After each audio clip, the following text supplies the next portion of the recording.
amendements... Pardon, monsieur le ministre, je vous en prie. Oui, dire un mot, parce que effectivement, les amendements de suppression de l'article sont problématiques à plus d'un titre s'ils venaient à être adoptés.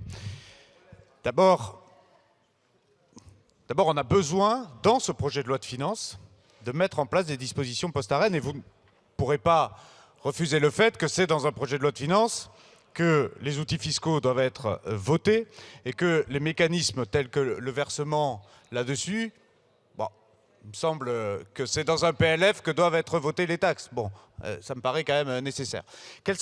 J'en viens directement au risque pris si nous ne votons pas dans ce PLF le dispositif post-Arenh. Qu'est-ce qui se passe? Il se passe que EDF ne serait pas sécurisé pour pouvoir négocier les contrats avec les entreprises. Il se passe que nos entreprises seraient mises en difficulté là-dessus parce que nous n'aurions pas le délai suffisant pour pouvoir justement mettre EDF dans des conditions suffisantes pour pouvoir commencer à contractualiser avec les entreprises. Je mets vraiment en garde là-dessus. Nous n'aurons pas non plus la possibilité de protéger les consommateurs par rapport aux hausses de tarifs et par rapport aux fluctuations du marché.